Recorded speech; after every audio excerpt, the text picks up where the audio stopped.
丸書いてお豆が2つおむすび1つあっという間に星のカービィなんでも吸い込む星のカービィ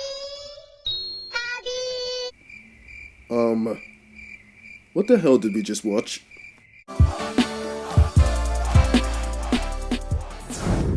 Hello YouTube, I'm Raven Rose and you are now watching Dual Edge. Today we shall be looking at the highly anticipated Kirby Star Allies. Let's rock.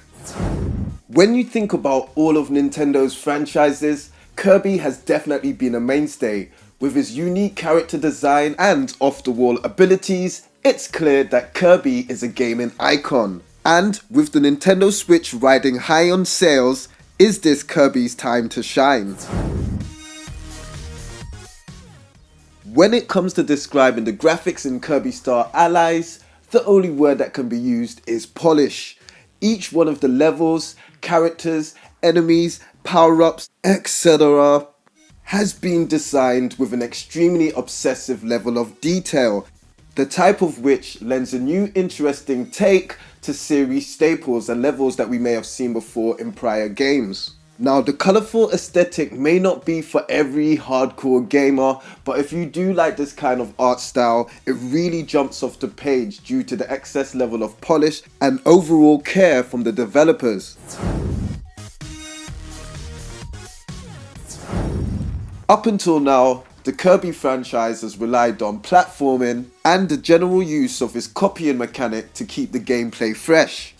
But in Star Allies, the main mechanic is multiplayer. Instead of just being able to copy his enemy's unique abilities with his gasping attack, Kirby can now take over and possess his enemies and force them to do his bidding like some psycho crazy ex. Come on, I know we've all been there. Well, I have anyway. Now, just because of this game's multiplayer-centric focus, it doesn't mean that there hasn't been a supreme effort put into this single-player portion. Because of the multitude of enemies that Kirby can encounter and all the different moves he can learn, you will have a field day mastering all the combat techniques, and this game has tons of replayability. And I'm not sure if it's just me, but this game is more than a platformer. With all the bosses and different attacks you can use, this kind of functions as a mini beat 'em up or even a mini Smash. This game, control-wise, feels very similar to a Smash Brothers Brawl or Melee, and it's very interesting to see Sakurai's influence on the Kirby franchise as a whole. Woo! Kind of a nice stopgap between the two franchises. Now, the story in Kirby Star Allies is your typical anime yarn, with an unknown mysterious figure coming to threaten the planet as we know it. And to be honest, even though there's some very well animated scenes and some very gorgeous visuals, it really doesn't do much to pull you into the ongoing story overall. Now, the story isn't bad in any shape or way, but with the Switch riding such a high hype train of new adopters and people who are just new to the overall Nintendo fanbase, this could have been a great game to introduce people into the lore of Kirby and show newcomers why the series and character has been popular for so long, and introducing, cooler, more darker themes like Meta Knight and his backstory would have been awesome. Kirby Star Allies is a great return to form for the series. It's got great visuals, great sound, extremely polished overall, and if you are new to the series in terms of gameplay, this would be a great place to start. The addition of multiplayer is obviously a good idea. It could have went wrong so many ways, but it didn't. The different combinations you can use with enemies and with teammates adds hella longevity. Can we still say hella? It's not 2001 anymore. Anyway, out of all the different enemy types, it is possible to just have your favorite version of Kirby and just use that to play the entire game through. And even with that, you can use the other enemy type to power up your new version of Kirby for even more customization. It is mind-boggling.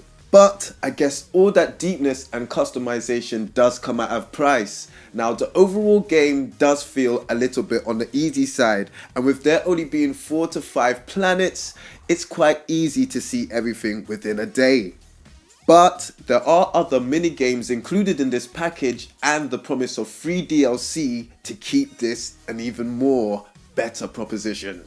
So with all that being said, I give this game a strong B rank. It's got a load of polish and a load of content that will keep you coming back for more. It's just a tad easy, and to be honest, even though I love this game, it kind of lacks the whole core design aspect that the new Mario and Zelda games have, with them completely shaking up the whole gameplay as we knew it before. But still, this is a cool purchase that I'm sure you will love if you are a fan of the franchise. So yes gamers, let me know what you think of Kirby Star Allies. Should you buy it? Are you going to buy it? Me personally, I'm really enjoying this game. I would not review a game for you that I wouldn't buy myself personally, so there you go. But yeah, let me know if you're going to pick it up, or you're going to pick it up now when it gets cheaper. And if you are new here, like, subscribe and leave a comment. Sayonara.